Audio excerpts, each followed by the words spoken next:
इस वर्ष भाद्रपद शुक्ल पक्ष में 13 दिन का जो पक्ष पड़ रहा है, क्या वह विश्व में एक पुनः नई परेशानियों को लेकर के आने वाला है, या यह विश्व घस्त्र पक्ष संज्ञा शास्त्रों में किस प्रकार से प्रदान की गई है, तथा क्या इसका वैश्विक प्रभाव हमारे ऊपर हो सकता है। अभी जो वर्तमान काल में अफ़गानिस्तान में जो तालिबानियों द्वारा आक्रमण किया गया है और देश की सत्ता अपने हाथ में ली गई है, तो क्या उसके पीछे यह विश्व घस्त्र पक्ष का एक प्रकार से योगदान रहा है। नमस्कार, आइए आज इन सभी विषयों के तथ्यों के बारे में आज हम जानने का प्रयास करते हैं कि यह जो 13 दिन का पक्ष पड़ रहा है भाद्रपद शुक्ल पक्ष में, जो 7 सितंबर से लेकर के 20 सितंबर तक की अवधि तक रहेगा, इसका क्या क्या दुष्परिणाम आने वाले समयों में हो सकता है, या फिर 7 सितंबर से लेकर के 20 सितंबर तक का जो समय है इसमें क्या वैश्विक उथल पुथल हो सकते हैं, और वैश्विक जो भी एक परेशानी चल रही है अभी वर्तमान समय में, क्या उन सभी के पीछे यह विश्व घस्त्र पक्ष मतलब 13 दिन का पक्ष ही एक प्रकार से जिम्मेदार है। इन सभी के विषय में आज हम चर्चा करते हैं। तो सबसे पहले हम जान लेते हैं कि जब भी एक पक्ष में 2 तिथि का क्षय होता है तो वह पक्ष 13 दिन का माना जाता है। सामान्यतः एक पक्ष में 14 दिन, 15 दिन या 16 दिन होते हैं, लेकिन एक पक्ष में 13 दिन मतलब 2 तिथि का क्षय हो जाने के कारण वह पक्ष 13 दिन का होता है, और यह पक्ष विश्व घस्त्र पक्ष संज्ञक माना जाता है। विश्व शब्द का संख्या में अर्थ यदि हम ग्रहण करें तो 13 होता है, और घस्त्र शब्द का अर्थ होता है दिन। तो 13 दिन का जो पक्ष हुआ उसे हम कहते हैं विश्व घस्त्र पक्ष।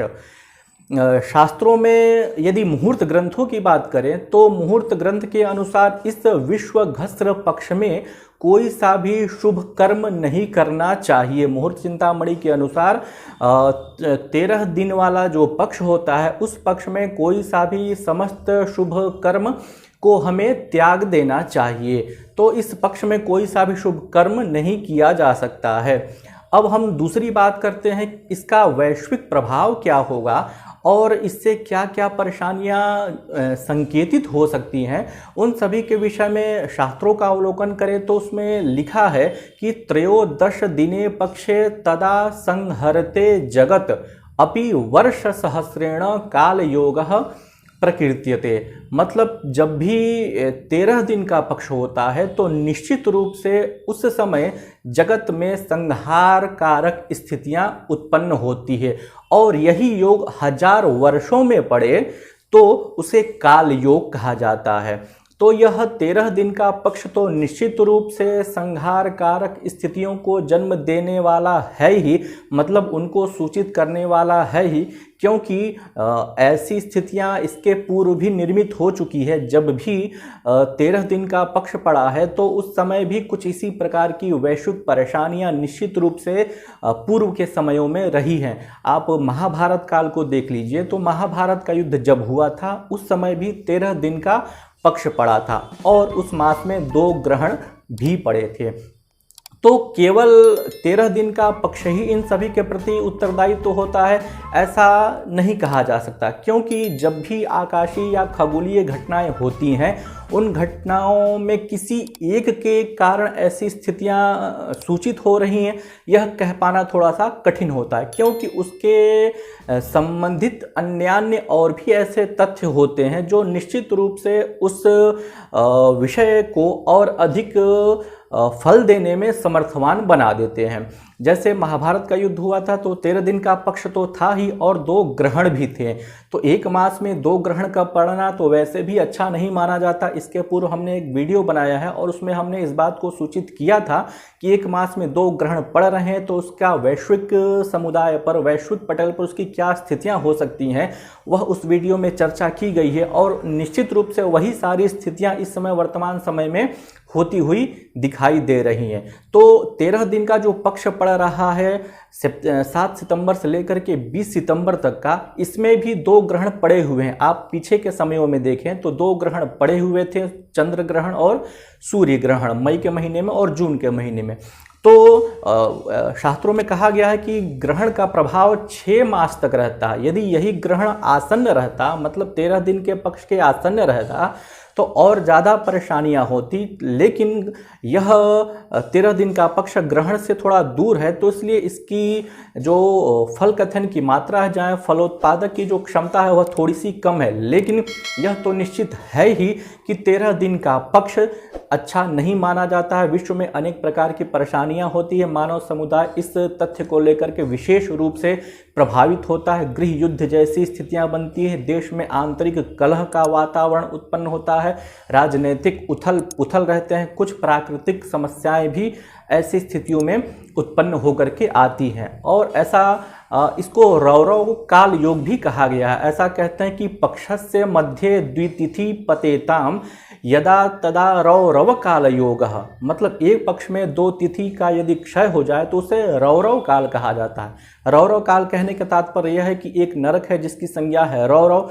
तो उसके सदृश वातावरण इस पृथ्वी पर, इस धरा पर निर्मित होने लगता है। तो 7 सितंबर से लेकर के जो 20 सितंबर का जो भाद्रपद शुक्ल पक्ष का जो समय है वह कथमपि किसी भी दृष्टिकोण से अच्छा नहीं है। और ऐसा अनुभव में देखा भी गया है कि जब भी यह 13 दिन का पक्ष पड़ता है तो उससे पहले या उससे पूर्व जो भी आसन्नतया ग्रहों की स्थितियां विकट रूप से जो बनती हैं उसमें इसका फल विशेष रूप से दिखाई देने लगता है, अथवा इसका फल पूर्व में ही या पश्चात में ही दिखाई देने पड़ता है। इस वर्ष की हम बात करें तो इस वर्ष का राजा मंगल है और मंत्री भी मंगल है। तो एक ही ग्रह मंत्री का भी कारक है और राजा का भी कारक है। तो दोनों ग्रह का दायित्व, दोनों पदों का दायित्व केवल मंगल को मिल रहा है। मंगल मुख्य रूप से युद्ध का द्योतक होता है, सेना का प्रतीक होता है, शौर्य बल का प्रतीक होता है, धार्मिक उन्माद का प्रतीक होता है, हिंसा का प्रतीक होता है। तो इन सभी की निश्चित रूप से अधिकता आने वाले समय में होने वाली है भारतवर्ष में, और भारतवर्ष के साथ साथ अन्य देश विशेष में भी, क्योंकि यह 13 दिन का पक्ष जहाँ पर घटित होता है तो उस देश विशेष में ही ऐसी स्थितियाँ उत्पन्न होती है। तो अखंड भारत का जो भी हिस्सा है, दक्षिण में, पश्चिम में, पूर्व में और उत्तर में, तो उन सभी में यह वैश्विक परेशानियाँ निश्चित रूप से उत्पन्न होने वाली हैं ही, क्योंकि यह 13 दिन का पक्ष विश्व में प्रत्येक वर्ष कहीं न कहीं किसी देश विशेष में स्थान भेद से तो पड़ता है ही, और जिस स्थान पर पड़ता है उस स्थान के लोग इस 13 दिन के पक्ष के प्रभाव से प्रभावित होते हैं। तो यह जो 13 दिन का पक्ष पड़ रहा है भारतवर्ष में, इसकी स्थिति बन रही है, क्योंकि यह भी एक प्रकार से आकाशीय घटना जिसका निश्चित रूप से हमारे ऊपर प्रभाव पड़ता है। तो अभी की हम बात करें तो मंगल और सूर्य दोनों सिंह राशि में है। सिंह राशि वैसे भी सत्ता का प्रतिनिधित्व करती है, और सूर्य और मंगल तो दोनों ही राजसीय प्रधान गुण वाले ग्रह हैं। तो निश्चित रूप से इस मास में, मतलब जो विश्वघस्र पक्ष का मास है, 13 दिन का जो पक्ष है, इस पक्ष में निश्चित रूप से राजनीतिक परिवर्तन होने की संभावनाएं दिखाई दे रही हैं। राजनीतिक उन्माद भी हो सकता है, जनता में राजतंत्र, जनता में नेताओं के प्रति किसी प्रकार से वैश्विक परेशानियों को उत्पन्न कर सकता है। एक देश का दूसरे देश विशेष पर जो है एक प्रकार से आधिपत्य या फिर उसको अंकुश लगाने वाली स्थितियां उत्पन्न हो सकती हैं। जो अभी अफगानिस्तान में जो हालात बने हुए हैं वह हालात और इससे अत्यधिक खराब होते हुए दिखाई दे रहे हैं, क्योंकि जब भी यह 13 दिन का पक्ष पड़ेगा वह भी एक प्रकार से निश्चित रूप से संहारकारक स्थितियों को ही बोधित कर रहा है। तो यह जो 13 दिन का पक्ष है वह कथमपि किसी भी दृष्टिकोण से अच्छा नहीं कहा जा सकता, क्योंकि ऐसी स्थितियां बन रही और ऐसी स्थितियां भी द्योतित कर रही कि इस 13 दिन के पक्ष के समाप्त होते होते ही कुछ नई परेशानियां जन्म ले सकती हैं। मतलब कोई वैश्विक एक विशेष प्रकार की समस्या उत्पन्न हो सकती है जिससे समस्त विश्व एक प्रकार से थोड़ा सा प्रभावित हो सकता है, और जन समुदाय तो निश्चित रूप से प्रभावी रहेगा ही। मतलब जनता को विशेष रूप से कष्ट हो सकता है। कोरोना महामारी जो है इस समय निश्चित रूप से अपना पैर भारत में पसार सकती है, और इसका जो तीसरा डेल्टा वेरिएंट है वह नए रूप में प्रभावित होकर के मनुष्य को प्रभावित कर सकता है, और इस पृथ्वी पर रक्तपात या फिर जन समुदाय की हानि या फिर मृत्यु इत्यादि इस प्रकार से जो भी एक परेशानी होती है वह निश्चित रूप से घटित होते हुए दिखाई दे रही है। तो यह हुआ हमारा विश्व घस्र पक्ष का जो फल होता है, जो शास्त्रों में जिस प्रकार से बताया गया है उसकी स्थिति। आप इस वीडियो को अवश्य देखें, और पसंद आए तो निश्चित रूप से आप इसे शेयर करें। नए विषय को लेकर हम सभी पुनः आप सभी के समक्ष उपस्थित होंगे। तब तक के लिए नमस्कार।